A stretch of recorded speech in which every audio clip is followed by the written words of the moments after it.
AI Dungeon is an amazing, amazing, amazing free browser game / free app on the App Store. It is a text adventure. Now, a text adventure is basically a choose-your-own-adventure book, and if you are too young to know what either of those are, imagine something with no graphics, and you do whatever you want to do. This thing is powered by an AI, kind of like Cleverbot or Eevee or one of those other things. And I shall explain now. We're going to go into single player, and we are going to choose mystery. I'm going to be a detective. And my detective name will be Smith. Smithison. I am Smith, a detective living in Chicago. I have a pistol and a police badge.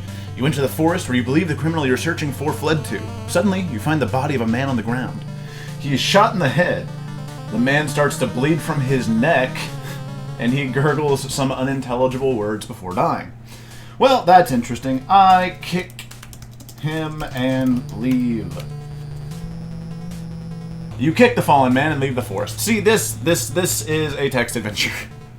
In case you didn't know what it was, basically you choose what you do, and the story will respond to you. And because it's powered by AI, it will do what it can to continue the story without having a specific sort of scenario in mind. It will adapt to what you do. So, I go to the police station. So there are ways to cheat this game before you even become interested because of this power. Oh dear. Before I read that, you have the option to say something, do something, or control the story. So if you just want something to happen, you can choose what the story basically says happens. And if you do something, you also alter the story. Because it's all based on AI, it will kind of take your actions at face value and try to use it to adjust as is. So you could bring up something entirely different. Like, I set the forest on fire, and it is going to try and... yeah. Well, that is not the example I wanted, but it worked anyway. I leave the police station. Okay, so what happened was, I kick the fallen man and leave the forest. I walk into the police station and tell them what happened. A detective takes down all of my information, which includes the victim's name and address, and the man soon dies after your call. So, the person in the woods that I kicked and had a bullet wound to the head and bled from the neck, died. So, I then reported that, left the police station, bought a lighter from a nearby gas station, went back to the forest, and lit the trees ablaze. A large fire ensues, and I run to my car. I return to the police station. So, my plan right now is, okay, I go and tell them that he died again. That's good. But what I'm gonna do is, I am going to destroy the place. I am going to ruin this town in this particular world. And you can reset it. You can also just... The story will evolve over time because the AI can be random, just like Eevee or Cleverbot.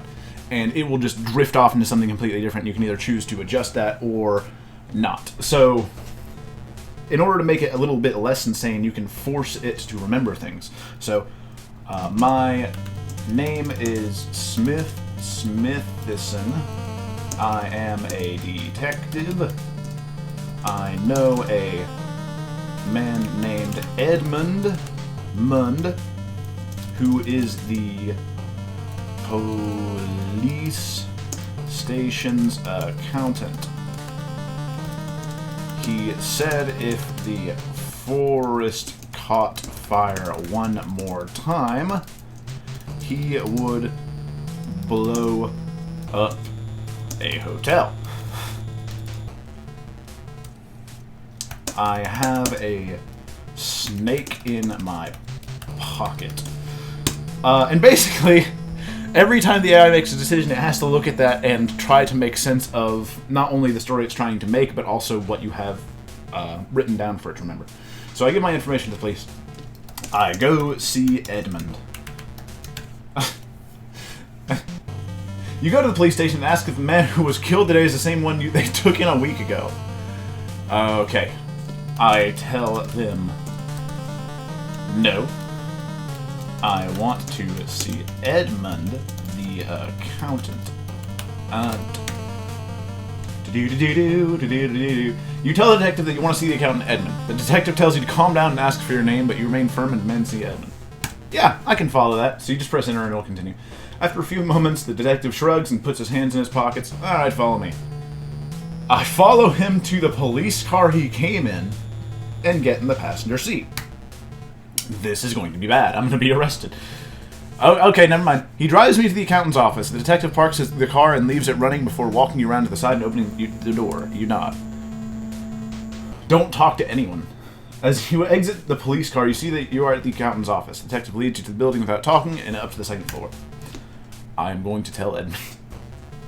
Come in, a voice calls. The detective opens the door and gestures for you to enter. As you do so, you see a man sitting on a chair. He better be. The man looks at you too. I'm Detective Johnson. This is... dear. I know who you are. You came to my house last week and threatened to kill me and my family if I didn't tell you how to steal an heirloom ring from the Clell family. Yes. Edmund needs to pawn it to cover the force's expenses.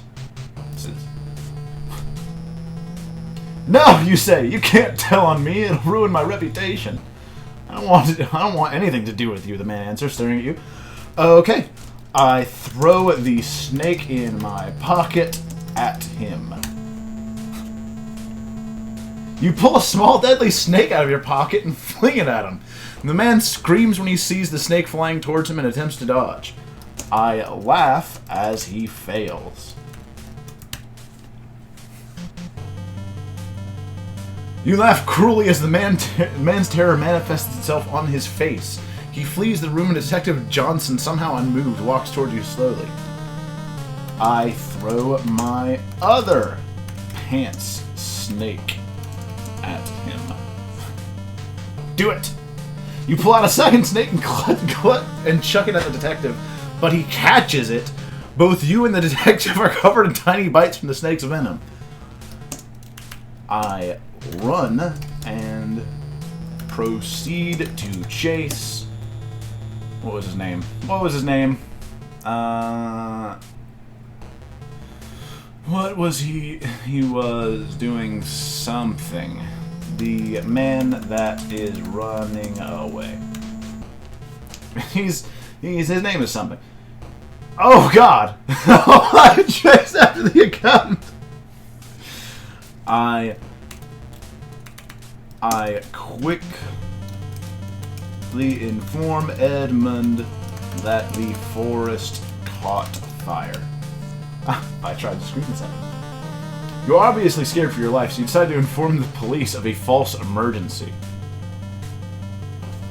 I turn and look at him.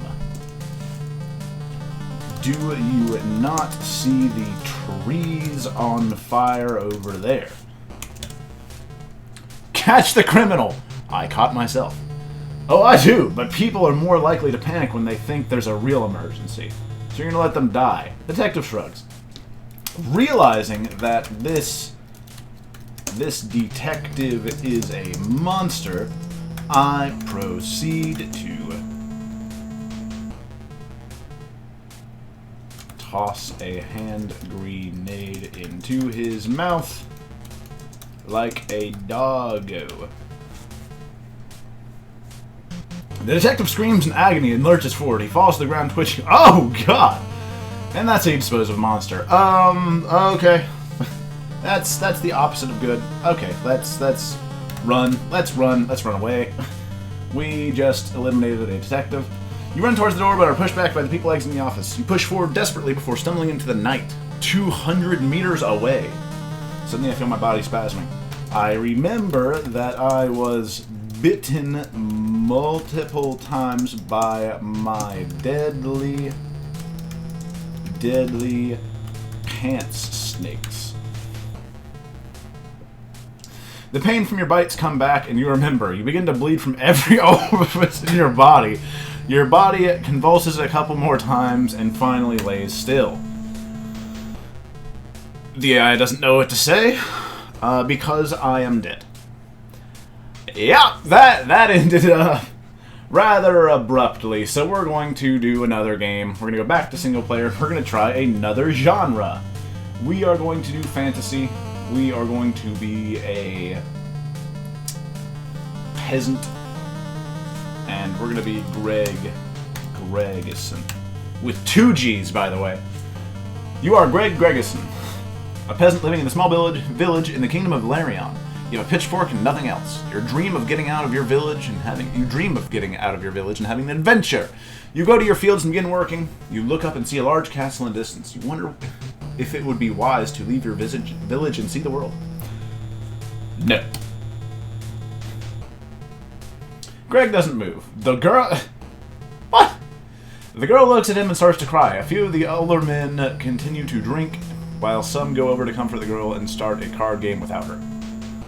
I leave them to their devices, and begin walking over to the castle.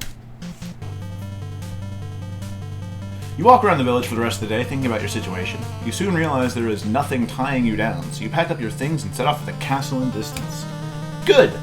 I'm going to speak to the king and complain about my wages. You walk for 2 days and... Hey! Error 19. Please open the iRobot Home app for help. Shut up! You walk for 2 days until you find a small river to ford. Unfortunately, a group of bandits in the woods attack you as you make camp. While they aren't particularly effective warriors, they are quite relentless. Let us use the Rodney Carrington.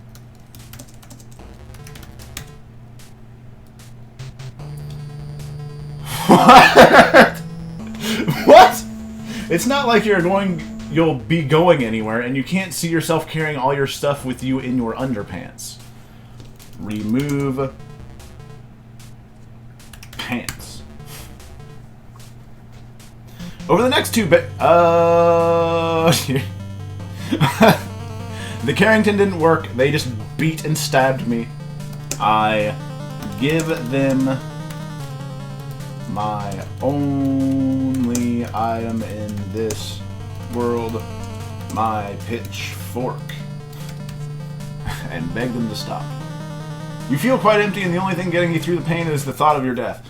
I stand up, urinate on one's shoes, and begin sprinting. You outrun the bandits who curse you, but you soon collapse from blood loss and the pain of your numerous wounds. You are dead. So, the lesson here is, if you are poor, you are not allowed to see the world. You will get beaten by bandits. You will take off. You will question why you're carrying all of your stuff in your underwear and then die. So, that's bad. We need to go to World 3, which will be another mystery. But we will be a patient named John Johnson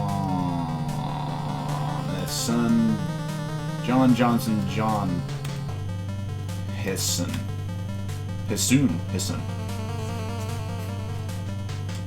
You are John Johnson Jonasson, a patient living in Chicago. You have a hospital bracelet and a pack of bandages. You wake up in an old, run-down hospital with no memory of how you got here. You take a look around the room and see a note on the chair that says to find the man who brought you here. The door is locked, so you push the table over it. The lights flicker, revealing a staircase. I scream as I realize this is 28 days later and begin to cower in fear,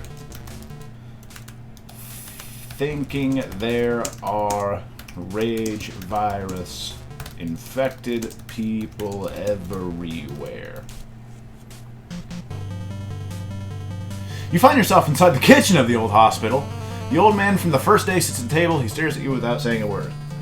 I scream for ice cream as I realize he is a zombie. Oh dear. He grabs a knife and lunges for your throat. You roll under the table, but he climbs on top of it and grabs you by the hair, pulling you up. I knee him in the groin. He doubles over and you run for the front door. He stands up, but you're already at the end of the hall. You turn down another hallway to the sign that says clinical trials. I run in there and stab myself with the first syringe I find. You find a room filled with dozens of tables with corpses having various surgical procedures on them. You notice a man lying in the bed whose chest is wheezing. I check and see if there are any syringes near him. You find a syringe and several other medical supplies. You pocket the syringe. A young girl is strapped to a table having what appears to be her skin grafted over most of her body. Well, that's a human. I inject myself with the syringe I found, hoping the man has not caught up to me yet. You feel a shock go through your body. You aren't sure what you did, but it felt good. The next syringe has something else in it. Use it.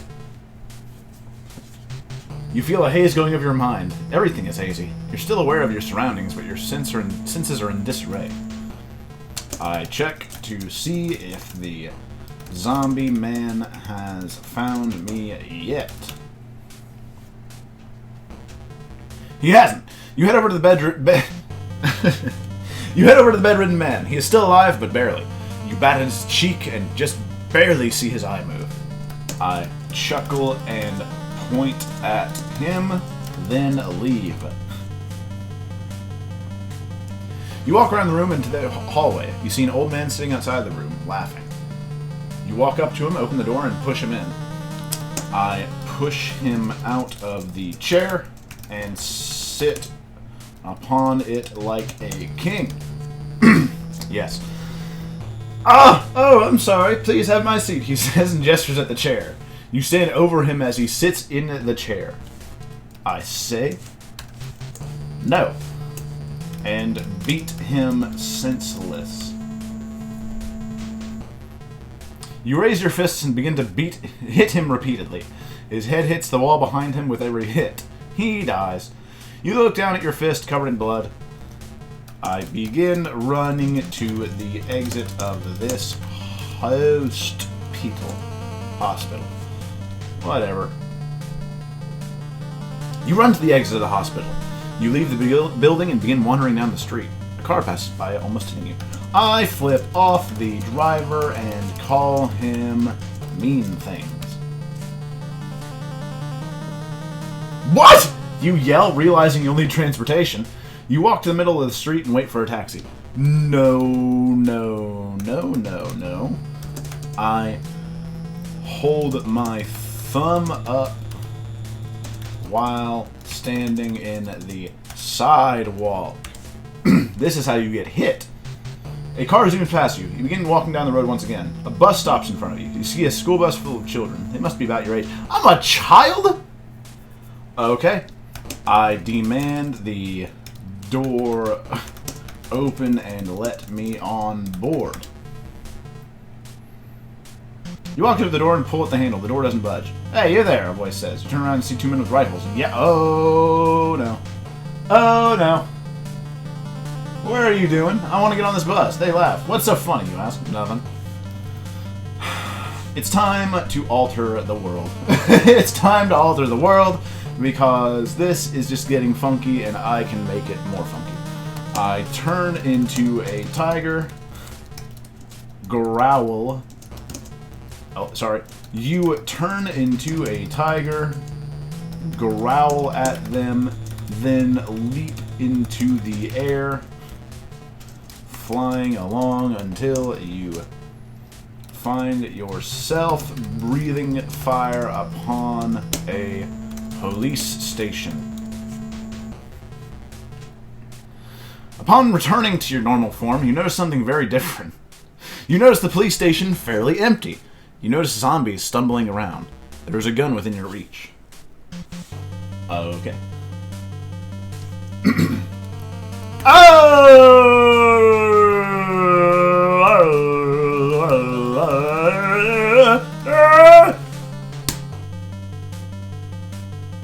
You fire a burst of fire from your mouth. The fire engulfs the zombies within the building, and they explode into ash.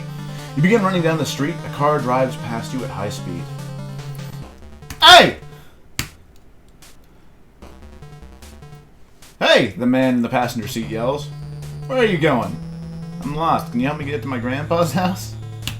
Because apparently I'm still a child. They nod, and you tell them where your grandfather's house is. They drive for a few minutes, then pull up to your house. I say thanks before turning into a tiger and destroying them. You leap onto the back of the car and sink your claws into the man in the front. He screams as you tear through his neck and feast on his blood. The passenger seat should be frightened. You spit out the bloody ichor in your claws before returning to human form. The car explodes violently, taking you with it. You land on the sidewalk only to be run over repeatedly by a passing car. You let out a pitiful moan, one last scream for help. And I die. So that one was me being a hospital patient, pointing and laughing at someone stuck to their bed, beating an old man in a chair just relentlessly, running out, flipping off cars, turning into a child, trying to get on a school bus, then turning into a tiger that could fly, that could breathe fire, and burnt down the police station. Saw zombies, burned them, then got into a car, had them take me to my house even though I wanted to go to my grandfather's house, and then I ate and burned them and died because I got hit by a car. It's interesting. I want to do one more. I want to do one tiny one more. Single player. We are going to do another. Not mystery. We're not going to do apocalyptic. We're going to do another. We're going to do a thing. Let's do 6. You are an adventurer in the kingdom of Kasan. You are looking for the gem called the Egg of Montumbi.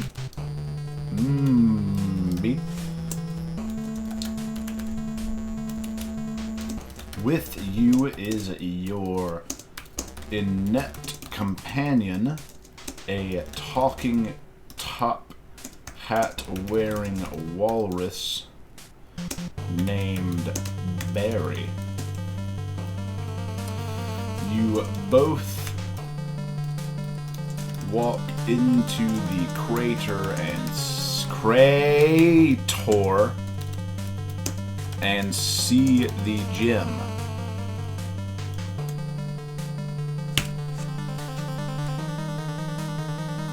The Egg of Montumbi is located deep within the heart of the volcano.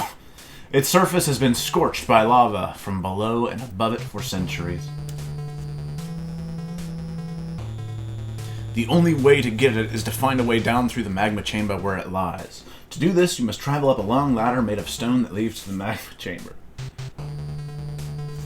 I laugh, and then demand Barry turn into a car. You call out to Barry, but he does not answer. You fear that he has run off, but you continue to walk down the mine shaft anyway. I stop, yell expletives, then begin searching for the walrus. You stop in your tracks to listen to any sound of Barry. You hear nothing, so you continue walking down. No! I look for Barry. I can't do this without him. I didn't write anything regarding adventurer gear. So I'm kinda in trouble if I don't have him. You are an adventurer in the kingdom of Kasa. You are looking for the Egg of Montumbi. With it is your inept companion, a top hat-wearing walrus named Barry. Okay, we've been over this. We've been over. You both walk to the crater and see the egg. You are a wizard in the kingdom of... Hello! No. No. No. You are in the wizard of Kingdom of Naren. You are currently in the process of inventing a Tumberlang. I don't know what that is. What is a... No. Alright, hold on. What are you? Whatever. I demand Barry turn into a kite and fly away. Tie me to something. There's a good kite. What? What? I look for Barry. I just need this walrus. It's not. You walk down the mine shaft calling out for your kite, Barry. Yes. just yes. You are a wizard. It's stuck on a loop. It's not happy. It's just... I demand Barry to cover up the leaking ceiling. I think he is so inept that he just refuses. You turn around to tell your kite Barry to put something over the ceiling, but you turn back in time to hear a large explosion right through the mine shaft. I blow in the air, causing Kite Barry to fly toward the explosion. I continue to walk down the mine shaft. Good. That's fine. On your way there, your Kite Barry is hit by shrapnel from the ceiling, losing his grip and falling to the ground. Suddenly, another explosion occurs and rocks begin falling from the ceiling. I demand Barry turn into a metal umbrella.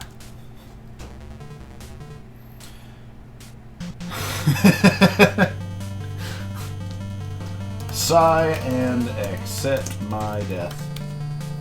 I have no other tools. I have no other tools. It reset the starting text multiple times, and not once did I actually have any tools beyond the berry.